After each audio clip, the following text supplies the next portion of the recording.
বন্ধুরা, আমি Susmita Kolkata college street থেকে বলছি। আপনাদের সবাইকে আমার চ্যানেলে স্বাগত। আমি আবার একটা নতুন ভিডিও নিয়ে চলে এসেছি। এই ভিডিওতে আমি একটা গাছ রিপোর্টিং দেখাচ্ছি, আর একটা আমার সিঙ্গোনিয়াম গাছ খুব বাজেভাবে সেটা বেড়ে উঠেছে, সেইটাকে কিভাবে একটা লাঠির সাহায্যে সুন্দর করে বেঁধে সেটাকে ঠিক করি সেটা দেখাচ্ছি। এখন আমি এখানে এই যে সিঙ্গোনিয়াম গাছটা, যেটা খুব বিচ্ছিরিভাবে বেড়ে উঠেছে, আর এখানে আমি গাছটা রিপোর্টিং করার জন্য কিছু মাটি, দেখছেন গাছটা কিভাবে বিচ্ছিরিভাবে বেড়ে উঠেছে, সেটাকে ঠিক করতে হবে। আর এই একটা ডাইফেনবেকিয়া নাকি অ্যাগ্লোনিমা, এটা আমি ঠিক এখনও শিওর হয়ে বুঝতে পারিনি। তাই এই গাছটা, এই ছোট ডালটা আমি বোনের বাড়ি থেকে এনেছিলাম, এইটাকে এখন রিপোর্টিং করব।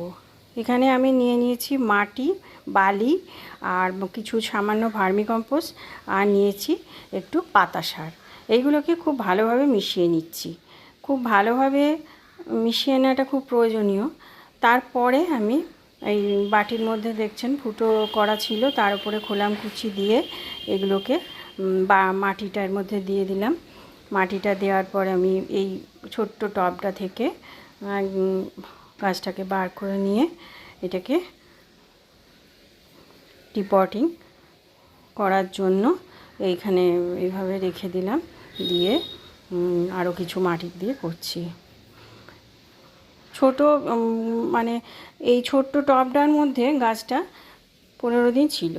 তারপরে এটাকে আমি এখন, যেহেতু আর একটা নতুন পাতা ছাড়ছে দেখছি, সেই জন্য এখন এটাকে আমি একটু বড় জায়গায় রিপোর্টিং করে নিচ্ছি।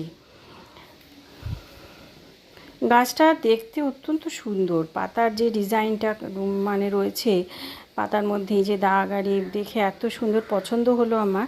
কিন্তু এটা আপনারা যদি জেনে থাকেন একটু কমেন্টে আমাকে জানাবেন যে এটা কি গাছ অ্যাকচুয়ালি। হ্যাঁ, এটা আমি ঠিক শিওর হইনি এখনও। আর এবারে আমি আমার সিঙ্গোনিয়াম গাছটাকে, এটাও খুব ছোট টবে বেড়ে উঠেছে, এটা 6 মাস মতো এই টবেই ছিল। দেখুন কিভাবে একবারে রুট বাউন্ড হয়ে গেছে। এবার এইটাকে আমি একটা বড় টবে দিচ্ছি। এই প্লাস্টিকের কালো গামলাগুলো আমার খুব ভালো লাগে, ওই জন্য আমি এটাকে ইউজ করি। এটার মধ্যে ওই ড্রেনেজের জন্য খোলাম কুচিগুলো দিয়ে দিয়েছি।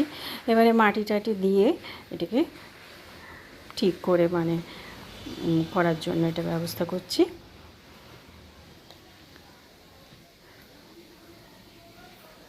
বন্ধুরা, সিঙ্গোনিয়াম আপনাদের কার কার প্রিয়? আমার তো বেশ সুন্দর লাগে।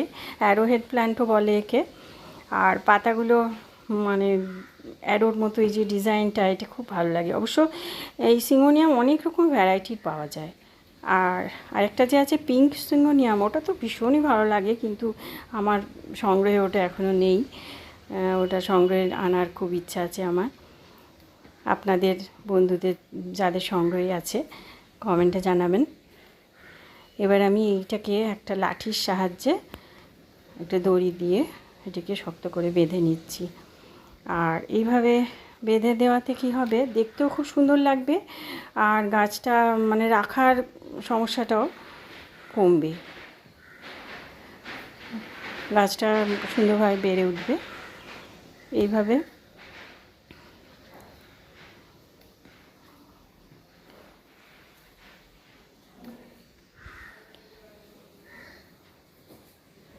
এইভাবে এটাকে করে নিচ্ছি, করে নিয়ে